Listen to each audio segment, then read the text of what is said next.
Good afternoon, everyone. I'm Julia O'Hara with USF Housing and Residential Education, and today I'm joined by David Kloiber, Associate Director of Operations and Outreach. Hey, Dave, how are you? I'm good. How are you? I'm great, thank you. Today we're going to be talking about spring room selection and the summer 2022 and fall spring 22-23 housing applications launching on Monday, November 15th.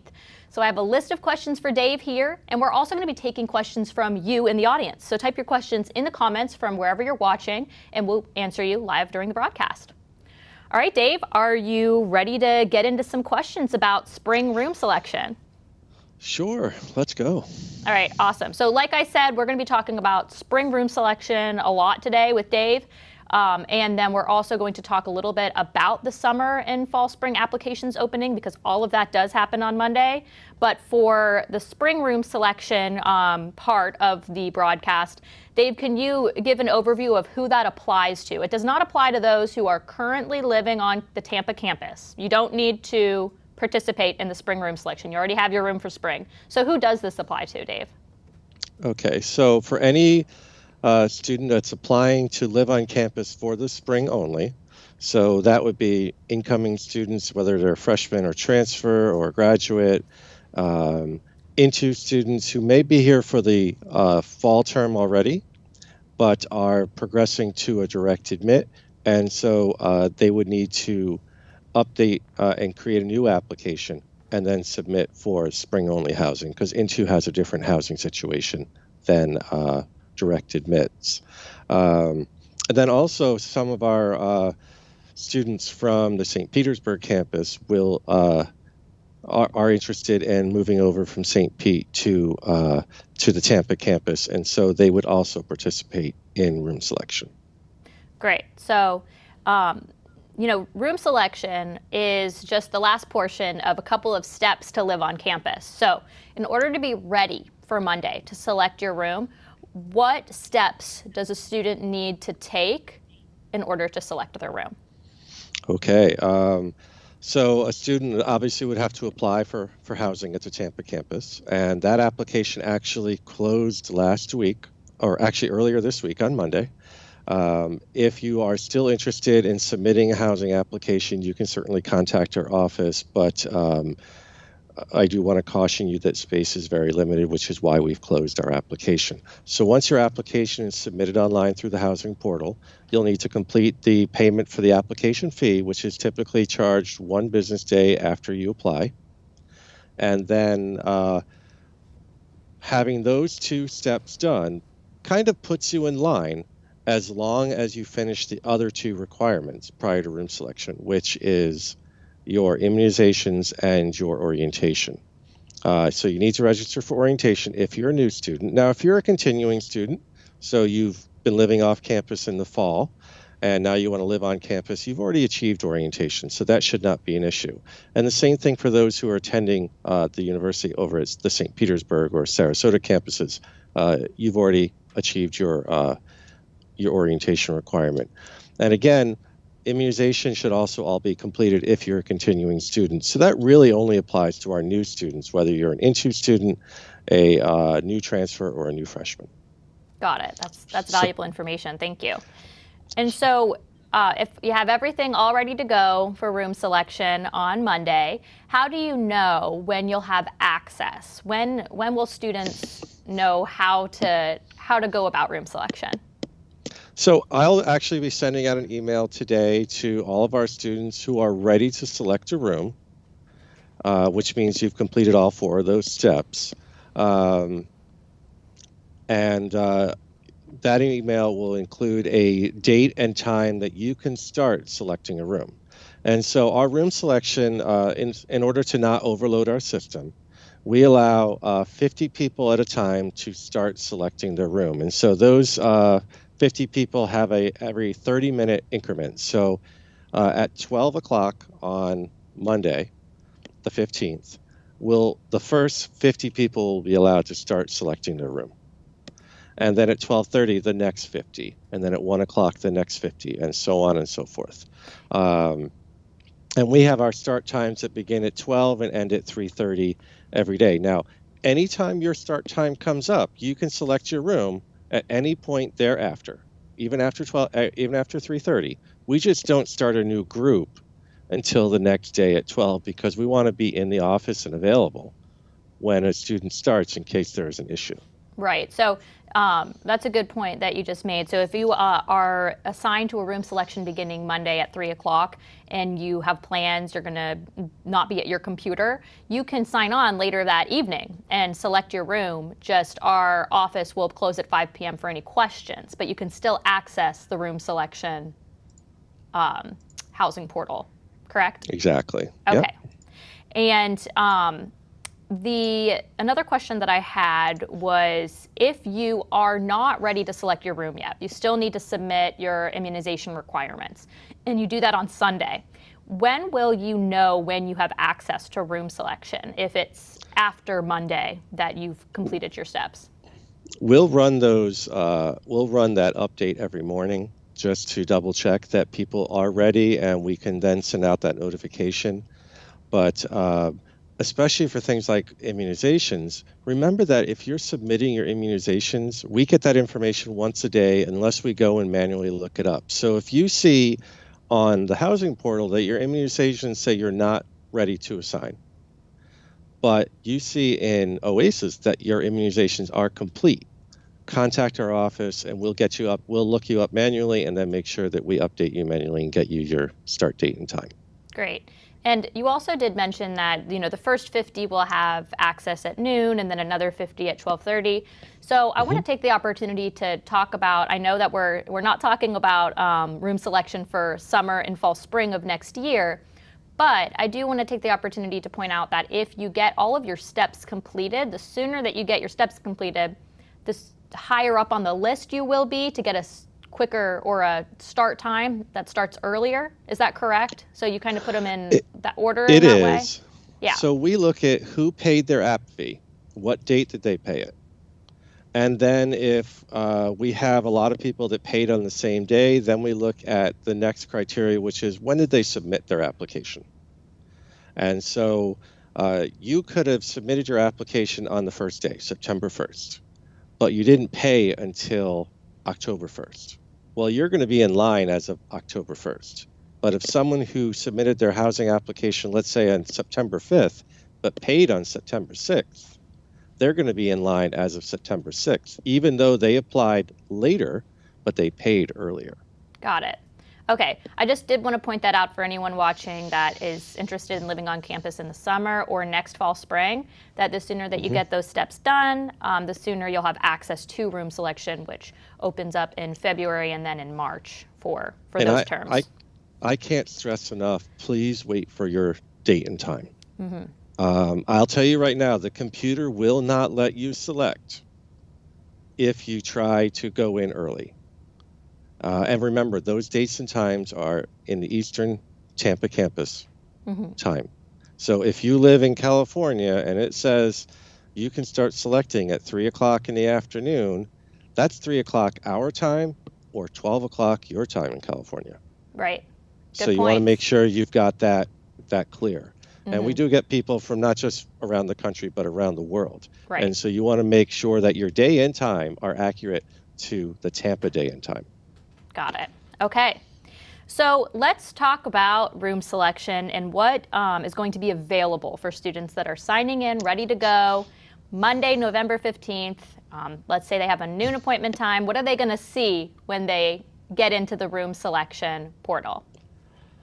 Okay, I can actually show a little demonstration of what we're going to show, what you're going to be able to see when you log in on Perfect. Monday. Let's take a look. Okay, I'm going to share my screen, and so I'm sure our wonderful technicians over in your office will be able to Kevin's see ready. my screen.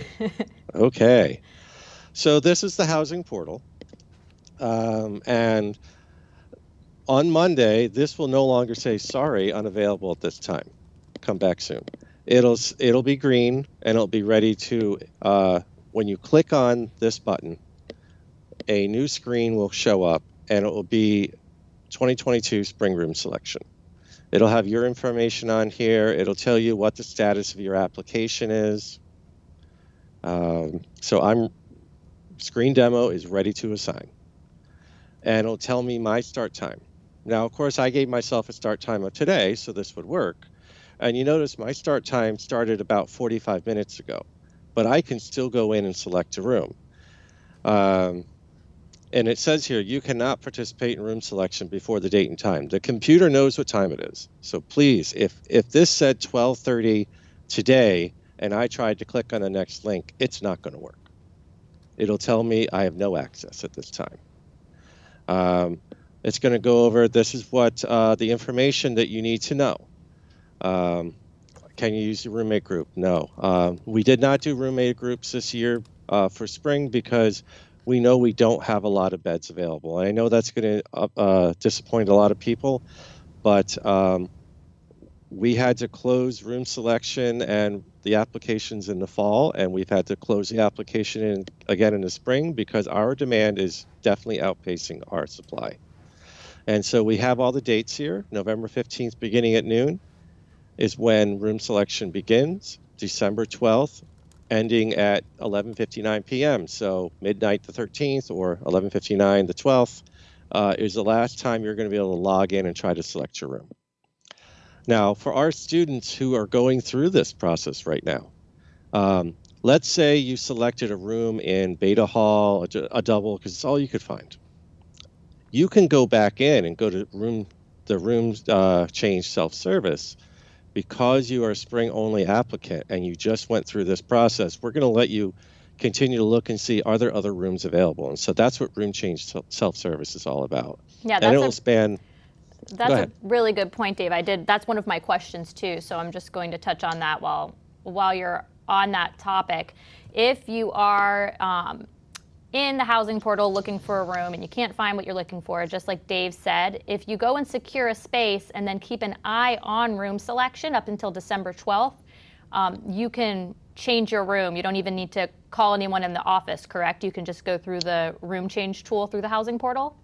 Correct. Great. Okay. And we only do that for you because you have not moved in yet. Right.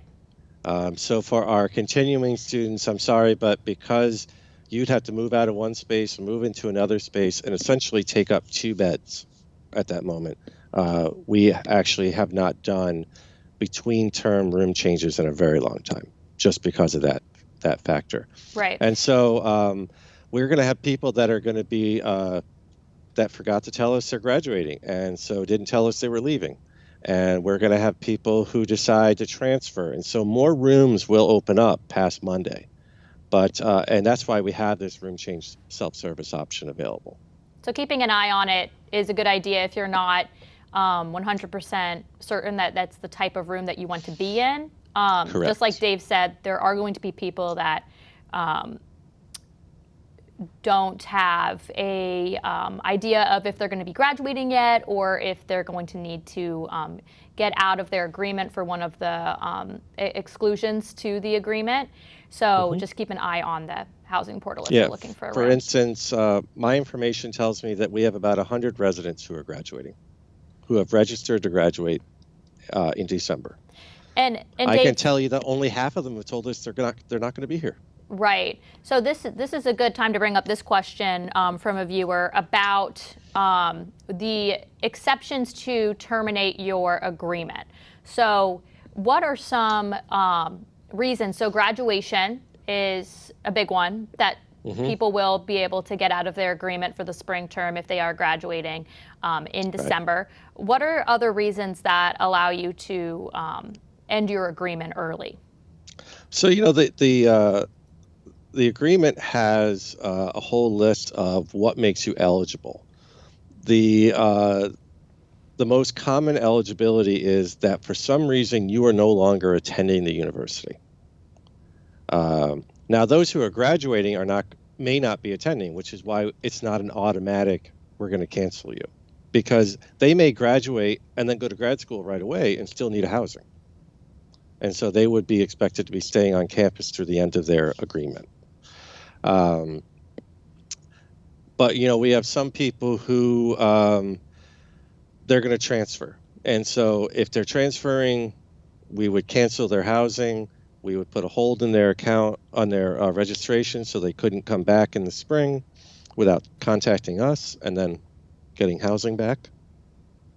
and they would be liable for a possible cancellation fee based on the terms of the agreement.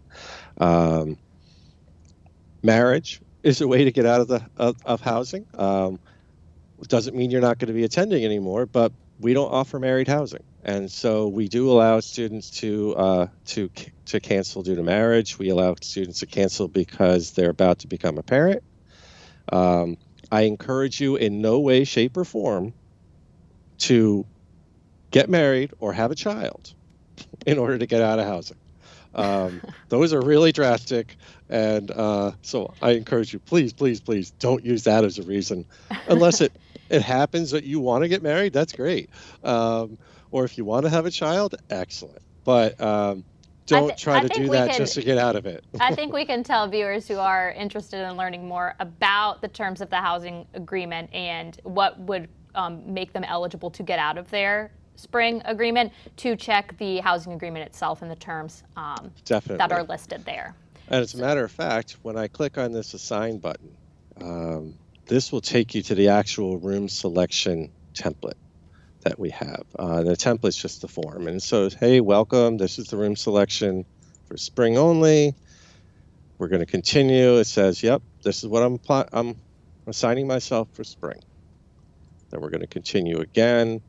And here it's going to tell me a whole bunch of information. Do I want to know how much housing is going to cost? So I can click this link right here. And it also tells me that once I select a room, if I change my mind in that room, I can go and do room change self-service like we talked about earlier. And then it's going to give me a whole bunch of tips on how to use the software to get the most out of it. Do I like a visual view? Do I like a list view of rooms instead? Am I looking for a single?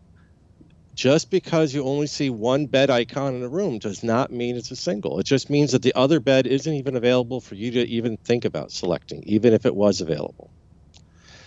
So you're going to want to keep an eye on what's the information, what kind of room is it? And so here's a great example of there's only one bed there. I can tell you right now it's a double.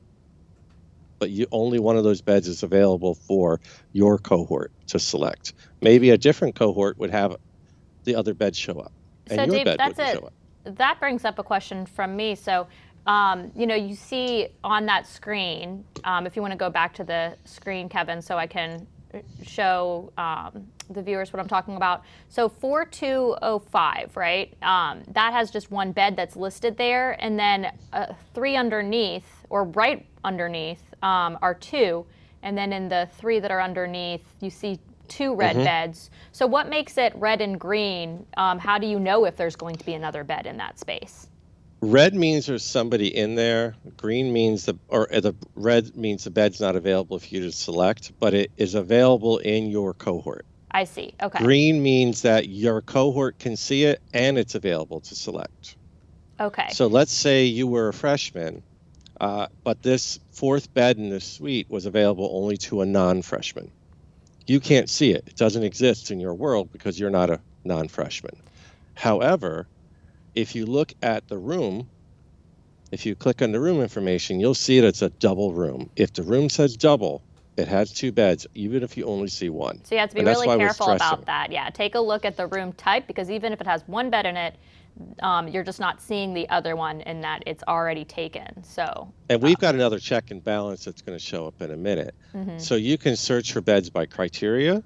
So if you want to see an apartment, a suite, or a traditional, the bedroom type, which is single, double, triple, bathroom style, which would be in the hall, in the semi-private in the room, or private in the room, kitchen in the unit, yes or no, or the room type description. We have like 40 or 50 room types, so that's a long list. So that's why we created the bedroom type, single, double, triple. Now, you're not going to find a lot of singles available for room selection. So if your heart's set on a single, you're not going to find a lot of options, if any. The options you do find, like I said, are going to be very limited, and more likely they'll be an apartment style. So can you talk a little bit about what type of rooms are going to be available, do you think, in the spring that we know of so far? I know that you said there's going to be a few that show up between Monday and then when room selection ends, just by people leaving for graduation and such. But for those rooms we do know of, what type of rooms are we looking at? There are going to be a variety of rooms that are available, maybe not in great numbers. We will have all of our housing open this spring. And so we had one building that was still reserved in case we had any COVID issues, but that's going to be, it's being cleaned and renovated, or not renovated, but cleaned up, and it'll be ready for occupancy this spring. And so all of our buildings will be available. We will have some apartment style, some suite style, and some traditional style. But I highly doubt we're going to have a traditional single or a suite style single available. So I just want to caution you for all those who say, well, I need a private room with a private bath. More than likely, you're not going to find one. Right. We have very few. Yeah, to begin we with. have very few, yeah. So we have almost 5,900 students living on campus right now. So that's a lot of students. And so most of them are returning for the spring, which is pretty typical. Okay. So let's talk about, well, the next step of room selection. Do we want to show what that looks like before we get into a couple more questions that don't really apply to the demo? So here's the selection page. I quickly loaded some beds to make it look like there were some available on campus. That's not the entire list. Like the earlier page said, you can look at it graphically. So there are beds here in the green box available, and there are beds in all these green boxes that might be available. And so you can, if you want to click on a box, it's going to zoom in and it's going to say, okay, these are the buildings that have a bed available. All 5 of them do. And then you can click on another box. So I clicked on Summit Hall, and we're going to see the outside of the building. And it looks like there's nothing there, nothing there, nothing there, but there's 2 green boxes up here. So there's something on the top floor and something on the 5th floor. So the 6th floor and 5th floor. And if you want, you can also expand the list here and get the same information. Oh, there's something on the 3rd floor. I didn't see that green box. How about that? Nice. So sometimes it's better to look at this side list. But let's look at the 6th floor. It's a little bit smaller. And so, yep, there's something on that floor. And we'll zoom in, and here we go.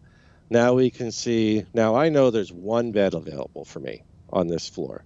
And so here's a list of all the beds. You can see all these red beds are red for a reason, because they're not available. But this one is available. But who is this person in here? Well, I want to know a little bit about this person before I say that's who I want to live with. So we're not going to give you their name or their contact information, but we're going to show you the answers to their 6 questions. Do they smoke? No. Do they prefer a non-smoking roommate? Yes. They're neat. They like their room cool. They're a night person, and they are comfortable with a service animal or emotional support animal. And so those fit right into my criteria, and so that would be a room I would consider selecting. And so, Dave, a question about that. So let's say that we went ahead and selected that room. When is the roommate's information provided to you so that you can reach out and start coordinating and communicating with the roommate? So if I click on that bed, it's going to say okay. It's going to say, are you okay with this bed? And you can double check some of the information. Here's the information about the room. It's a double bedroom. I know that. It's a shared unit bathroom. It's a suite, so I know it's got a bathroom in it. It's a shared unit. And it's a double room, which means I definitely have a roommate. And here's the cost, so I know how much it costs. So I've got all that information there. It doesn't have a kitchen in the unit, which I didn't expect because it's not an apartment style. So if that's the one I want, great, I can continue. If it's not the one I want, I can go back and pick a different room. And it'll take me back to the map or to the list, whichever I want to use. So if I continue, now we don't have the opportunity to assign roommates. So this is where I can review everything. And it says, okay, you've selected a double suite in Summit double suite room. So it says, if the room description has a word double in it, that means there are 2 people in it. There is another place that you can double check. I only saw 1 bed. It must be a single, but it says double. So it's got 2 people in it. That's another way for me to double check. Here's everything I'm agreeing to. And so this is the point where we're going to ask you, please go back and review those terms and conditions about cancellation if you have not done so already. Because we want to make sure that you understand that once you select this room, you're kind of on the hook for it. And so now you can cancel at any time as long as you don't have a room assignment. Once you have a room assignment, then you need to fall within the eligibility requirements that we talked about earlier.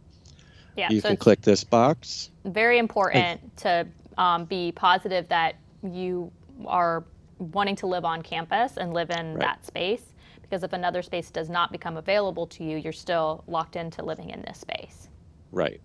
And then if everything's good, you'll click submit. It'll come up with a congratulations, you've selected your room. If you change your mind, you can always go and do the room change request process or the room change process. And then you'll automatically be able to, you know what, I don't want to do it live on the broadcast because it will show someone's information. But once I click submit, then I can go into the portal, and I'm going to get out of here. I'm going to cancel because I am not going to select that room. When you're in the portal, you can go under My Account. Once you've selected a room, you can go to My Assignments, and you can click on View Assignments, Roommates, and Suite Mates. Okay. And so that's you can how go you're going check to be able to see. contact. Yeah, exactly. Now, I don't think I have any assignments. Oh, maybe I do. We were doing it for the spring, and it should be 0 because I don't have any assignments. Yeah, my page is blank. Now, if I had a roommate assignment and I said I want to look at my roommate for the spring, the information would show up here with name and email address, assuming they release their name and email address. We only do it if they release it as part of their housing application. And if they do, I think that it's a good opportunity to encourage those watching that are going to be living with someone new to reach out and get to know Definitely. them, figure out what they already have in the space. You don't need 2 refrigerators, you don't need 2 microwaves to figure out what can be shared and what needs need to be brought to the room. While we did talk a little bit about this, Dave, or we touched on it, but I wanted to ask you about roommates this term. So because of the lack of availability, we can't do full roommate groups because there's just not going to be full spaces, like 4 beds that are available in a suite for a whole roommate group to choose. So if someone is coming in with a friend for the spring, what are their best options to try to live together? Do you have any advice on that or a process that they can follow? So if there is a room that has 2 empty beds in it, ideally you want to select as close together as possible. So let's say, Julia, for instance, you and I wanted to be roommates, and we allowed it. Right now we don't. At USF, you have to be a male and a female, or you have to identify as a male and identify as a male to live together, or identify as a female and identify as a female to live together. But let's say we could live together. And my selection time was noon and yours is 3 o'clock. My suggestion would be, unless you're okay not living together, then the person who could select first will want to wait. Because if they select a room that's empty, the next person could go and select the other bed, and then you're not together.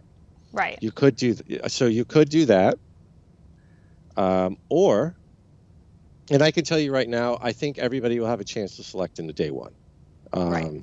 Because of the number of people. And Dave, are you still sharing your screen? I am. Okay. Do we have other processes to take a look at on the I don't screen think share? so. Okay. Then for the So I can stop sharing. for the broadcast, if you want to Okay.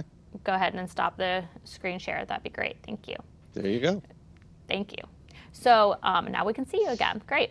So so if there's a bed space that's coming available, and if one person that has access before the other wants to go ahead and choose a space, they can communicate with their friend, let them know this is the space that they chose, and to go and take a look at the other space in there. We won't be holding back any spaces for any situations. They'll just need to go in and coordinate with each other. Right. Okay. Good to know. And usually for those that are watching that want to live with somebody for the summer or the fall spring, because of the amount of availability, obviously, that is open when you go to select a room, you can create a roommate group where one person is in charge of the roommate group, then they can select the space on behalf of all those in the roommate group. So usually there is an opportunity to live with friends or people that you've met maybe in the class of groups, but because of the small amount that we're dealing with this spring, that's not going to be an option. So I did want to ask also, there is a unique thing happening this term as well that I don't think we've talked about in the past, and that's transferring between campuses. Can you talk about a St. Pete resident right now wanting to live on the Tampa campus in the spring, what their process would be? Sure. Well, the process is basically the same. They only need to complete an application for spring only at the Tampa campus and complete any of the fees, and they should already have their immunizations and orientation taken care of because they're already living at St. Pete. And this is only for someone who's currently living at the St. Pete campus. And so they would go in at their time, click on the assign button, and it'll know that they're from St. Pete. And so it'll put them into really what amounts to a room change, a self-service room change process. But it looks exactly the same from what we just showed. Matter of fact, they probably won't know the difference. But what it will do at the end is when they select their new space on the Tampa campus, it will delete the space that they had at the St. Pete campus. And backing up just a bit, Dave, because I just realized we didn't really put a preface for this question. Did they need to, in the first place, apply for the Tampa campus? Yes. Submit a housing application? So at this point, if you're a St. Pete resident and you decide that you want to live in Tampa for spring, it's not an option at this point in time because the housing application for spring has already closed. They needed to make this decision a few months ago and start that process. So correct. I just wanted they to. could call us up to still do an application. They could contact the office and say, "I still want to try," and we can certainly make that available. However, we make that available with the understanding that more than likely you won't get a space if you're applying this late because we already have more people with a completed application than we have beds available. Okay. So do you want to talk a little bit about what that looks like? Because if someone's Sure. watching and they may have a concern, like, am I going to get a space? Like, what numbers are we looking at, and what are the options for those that may not get a space? So I think the important thing to note is that we have a lot of people that apply, but if they don't see the kind of room they want, they may not ever select a room. Mm-hmm. So if they're only going to live on campus, if they can get a private room with a private bathroom, they're never going to select a room. And so just because they've got an application that's ready to assign doesn't mean they're going to actually request a room. And so it's hard to tell exactly how many people that could be or would be in the same situation where they're only going to take a room if they can find exactly what they want. Mm-hmm. Which is why we probably have about 100 more people that are ready to go and select a room than we have rooms. Now, if we run out of rooms, then we're going to go into what we call a standby process, which we actually did in the fall as well. And the standby process is a little different for this spring. After some of the lessons learned from the fall, when you add yourself to a standby process, you're agreeing to take the next room that we can assign you to. Mm-hmm. So that's going to be a very key feature. We're not going to call you up on a standby list and say, hey, you know what? We have this room available. Do you want it? Tell us in 2 days, within 2 days. Or like if it's a room that you don't like, we can't put you back on the list to wait until another one is available. Right. It's going to be, if you're on the list and your name comes up, we're going to assign you to what we have. And we hope you and the people who get on this list need to be on campus for housing. And so if you have options, maybe you don't want to get on that list right away because explore your other options first, just because if we find something for you, we're going to assign you based on the agreement that we have when you put yourself on a standby list. And Right. then um, there, then you'll be held to the eligibility requirements to cancel. And I And think so that we want to that's make sure you're aware of that. Yeah, I think that the advice that I would share is that if you are very set on a very particular room type, that the standby list process may not be for you. But if you're just eager to get to campus and be a part of a community that obviously so many students do want to be a part of, then it's a great opportunity for you to be able to wait for the next room that Right. does come available. And But I know traditional scares people. A lot of our students have never shared a room, so a double room in itself scares people, much less shared a bathroom, right, and going all the way down the hall where there's, 30 or 40 other people on the floor going to a bathroom to shower or what have you, isn't something they think they'll enjoy, but it's a great way to meet people. right, I'm not saying these are the only rooms available, because they're not, but especially when you're coming in the spring, you have to be ready for a situation where you're not going to have the pick of the litter when it comes to your options for housing. We don't empty out and then refill it. right. We are where are the holes, where are the gaps, where we have a bed here, a bed there, and we fill those beds as we have them. And I think that it's important to point out, too, that you said we have about 100 people over the amount that we can accommodate, but that also doesn't take into account those that have freed up their space by telling us that they're going to graduate, or that maybe they are getting married at the end of the term, or not coming back to the university, they're dropping. Whatever that may Right. be, there will be spaces that come available from that, and just like you said, there will be people that don't choose a room because they decide that they don't have the fit that's right for them. Correct. So Yep. I think that we just need to wait and see what happens on Monday and the weeks following with the room selection process. Or I guess you said that the day itself, most people will have access to room selection at that point, correct? Yeah, let me see. 12, 12:30, 1, 1:32, 2:33, 3:30. So we have 8 starting groups. That would be 400 people. Okay. So we have less than 400 people with a ready to assign application, as far as I know, as of right now. Now, there are potentially three more days of being able to complete your requirements. So that number could go up. But right now, as we speak, I think everybody will have an opportunity to select on day one, Right. whether or And not we have rooms available. I don't remind know. me the deadline for getting all of your spring items done. If you only have the housing application done at this point, what is the deadline to complete the rest of those requirements? You're going to need to I mean, in theory, you have, in order to participate in room selection, you have until the second week of December. Right. But there won't However, the probably longer won't be you wait, spaces. the less rooms will be available. But we will review all the statuses again on Monday and on Monday morning. That's one of the reasons why we're not starting until noon. We want to give ourselves some time to be able to look up who's completed their stuff since yesterday, or in this case, since today, which is 3 days earlier because of the weekend. And so we're gonna update everything, and we're gonna add more people to have start times on Monday morning, and then we're gonna continue to do that every day. That'll be part of our morning process. And so we'll be checking for application fee paid.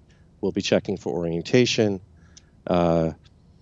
If you haven't completed and we'll just do a check of who's ready to assign that doesn't have a start time yet. And then we'll get that information added to the system and then send out an email saying, here's your new start time. Great. So we covered a lot with spring room selection, and I want to thank you so much for your time talking about that. I want to Sure. cover briefly just 2 other items for those that are watching. So spring move-in. So whether you're watching and want to select a space for spring, or maybe you're a current student right now and you're wondering about next application period, the spring Sure. move-in applies to everybody that's coming in for the spring. So when is that, and what's the check-in process for incoming students? Well, so we start check-in on January 8th. That's the beginning of the housing I'll call it the housing term, though classes begin on January 10th, which is Monday. Now we will, on Monday also launches our early arrival request form. On Especially November our, 15th? Yep, on November 15th. We delayed it until now because we want to make sure it made sense to start having our spring admits be able to do it the same day as they're selecting their room. So I know that we have an in-person orientation on January 7th, and so that's the day before we open. And so we may have some new students that want to come in maybe on the 6th or the 5th. And so we have that early arrival request form. So when you come, whether it's the 5th, the 6th, the 7th, the 8th, the 9th, you'll want to, if you're a new student and you're not currently living on campus, you're going to want to report to your service desk, whether if you're in the village, that desk is located in the hub. If you're in the north side of campus, that is not the village. So that would be the Argos complex, the Cypress Maple, the Holly Kosov, or Greek Village. You would report to Holly M, which is a service desk for that area. And then if you're in Juniper Poplar or Magnolia, you report to the Juniper Poplar desk, which is the service desk on the south side of campus. And so you'll go there, you'll get your keys to your room. We have not figured out exactly what the ID pickup would be, the ID card pickup, because you will need your ID card in order to swipe into the front door of your building. So you want to make sure you've ordered that. Yeah, I would suggest they can at least go and ordering order it it. Yeah. now. Yeah, order it now. We'll figure out and we'll get that information to you on how it's going to get picked up, but or sent to you. We're not sure yet. We're working with the ID office to do that. We know that there will be an opportunity for people to pick it up at orientation on the 7th, but if you're moving in a day or two before that, you still need a card. Right. And so we'll try to get that resolved. But you'll go there. Now, if you're a continuing student, you're going to go and you'll have your key, you'll have your card, and we are still trying to confirm exactly what that process will look like. But your process should be a little bit shorter because you've already got the information that you need in order to get into your room. Right. It's my understanding if you're a returning student that the access will just be turned back on the 8th, that Saturday, and they'll have access back into their residence halls. Right. You should have access based on your early arrival date. And so, but we may have a process that we want you to complete in the housing portal just to tell us that you've arrived.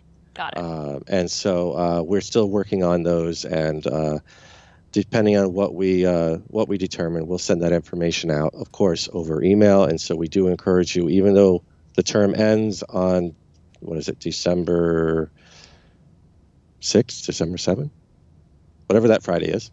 Actually, it'd be December 10th.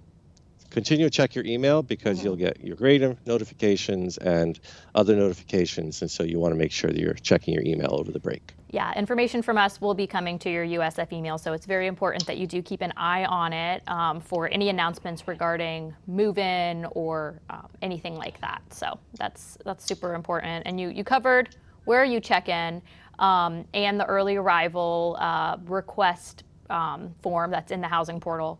So the last thing that I want to talk about, and we'll have a whole nother live Q&A about this. So sure. as this approaches, as room selection approaches in February and March, we're going to be doing a few of these.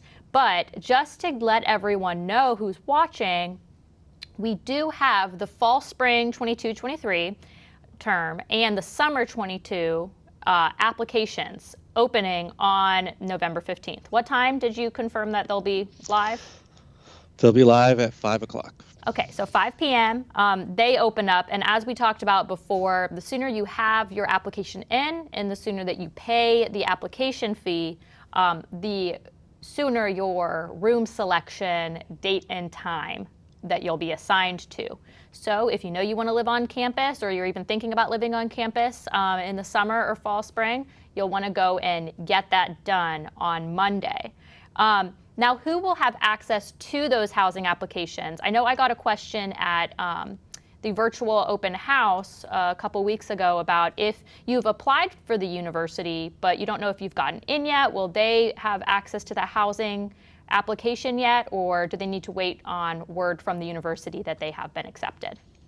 They should wait on their admissions acceptance before applying. They shouldn't be able to apply until they've been admitted. Okay. But admissions should start sending out via email and mail, snail mail, late Monday, the admissions decisions, I believe is what I've been told. But I Okay. would definitely wait until you get that admissions decision. And like we have right now, with very little housing left, apply early. It's all I can say. Yeah. The earlier you apply, the better your opportunity to live on campus. And obviously, application is just one part. You want to make sure, especially for our new students that are coming in, pay attention to your immunizations, pay attention to orientation. Now, orientation won't launch until March sometime. You won't be able to even register for orientation for summer or fall next year until March. But you want to make sure everything else is getting taken care of early on. So if you want to get yourself in line, if you apply on the 15th and you pay on the 16th, you're in line as of the 16th, as long as you get those other two items done. Right. So you can submit the immunizations as soon as possible, but it's not until March that you'll be able to register for your orientation. You don't need to attend orientation, obviously, before you select your room, because that doesn't happen until the summer or later. So you register in March, and then when do incoming students have access to room selection? Do you have those dates in front of you? I can pull It's them on our up. calendar on the website. Yeah, but I'm going to look on my calendar because, of course, I have them there too. I believe it is Thursday, March. Let's see. I believe that we've slated to start new student room selection on Thursday, March 10th. March 10th. So getting everything done before then.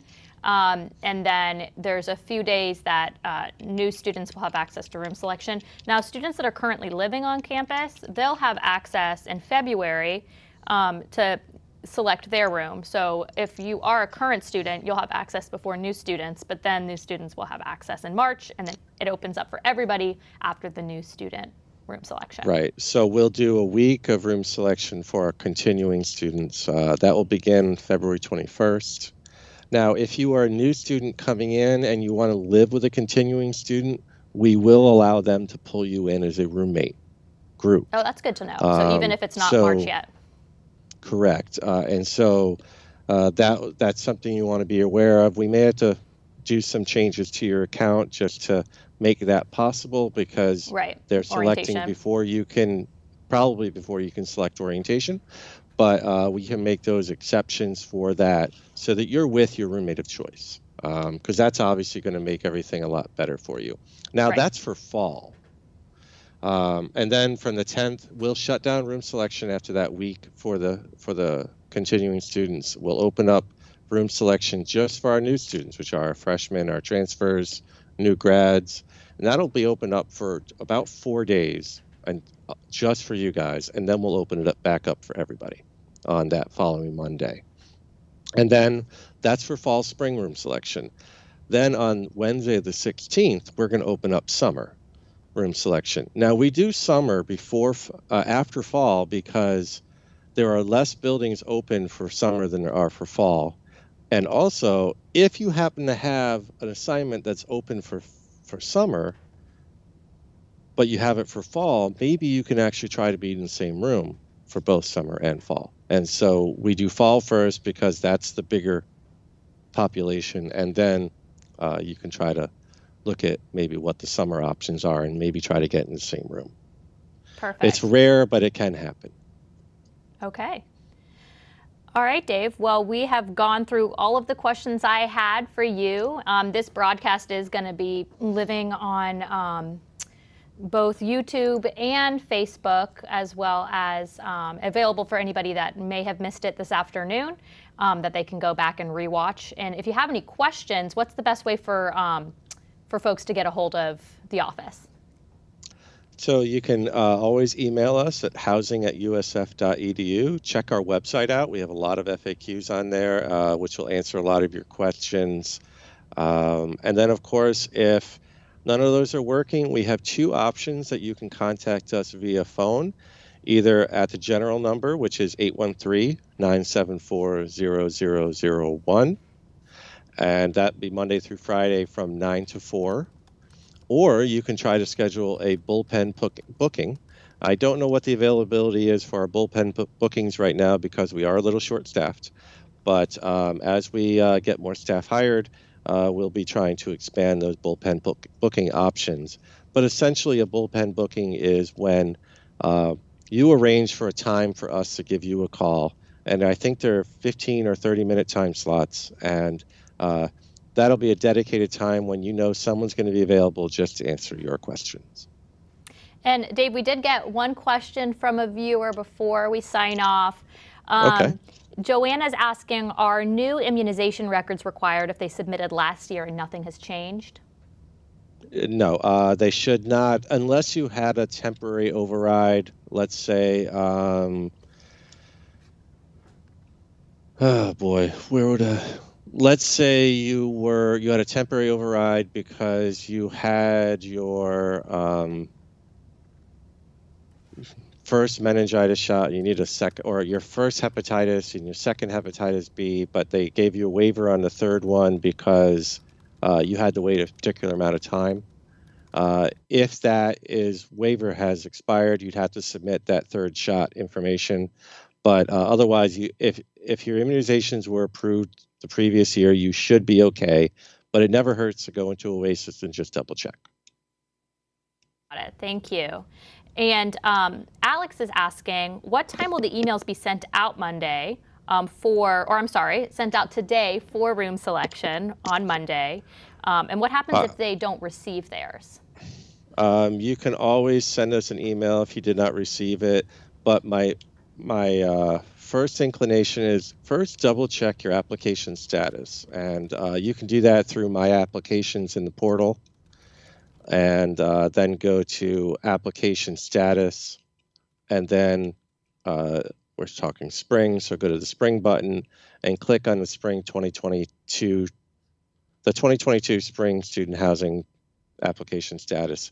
And then if your status is not ready to assign, then you would not have received an email. Now, you may have received a different email saying, hey, you're still missing something. But you would not receive an email saying, that here's your date and time. If your application status says it's good and you're ready to be assigned and you still didn't receive one, feel free to email the office. We'll try to check them as fast as we can. But we also have that time in the morning on Monday. You can always call in as well, and we'll try to address any of your concerns at that point. And that's why we built in that extra time until noon to make sure everything is ready to go. I hope to have those out by 5 o'clock, if not earlier. We're just trying to make sure everything is working before we send those out, just to be sure that we are ready. Dave, we appreciate your constant hard work on making sure all of this is working and making sure that we're good to go. So another question from a viewer before we wrap up. We do have a couple minutes left until 1 o'clock when we do need to wrap. But Angela's asking, do current and returning students also need to pay a deposit again for the fall? So that could mean one of two things, either the deposit for the housing application fee, which is the $50. It's not really a deposit because you don't get that back, but there is the deposit for the university. So do you have any insight on that, if returning students need to pay those? If you already have an active application and you're already living on campus, you don't need to repay those fees. If you've submitted a new application, you would need to submit a new application fee. So for a returning a student that's current right now, wanting to live on campus for fall, spring 22-23, do they need to pay a housing application? Yes. For that term? Okay, so on Monday when they go to apply for housing, they'll pay the $50 application fee, but they won't need to put a deposit to admissions because they've already been admitted, correct? Correct. Okay. For our continuing students, you don't need to pay a new admissions deposit every year. Just for our new freshmen, they pay a deposit. Our new transfers don't either. Perfect. Okay. Good to know. Well, thank you for everyone who's watching and asking your questions. If you do have any other questions, you can contact our office, or you can just comment on Facebook, and we'll get to those comments as soon as we can with a response.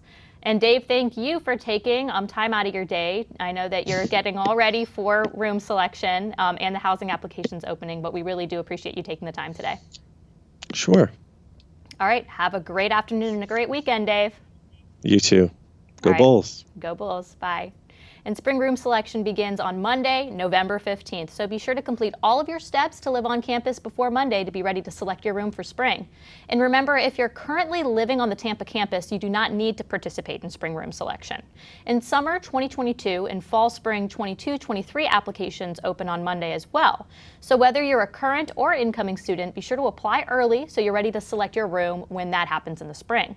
You can email us at housing@usf.edu or call us at 813-974-0001 if you have any questions. Have a great weekend, everyone, and go Bulls!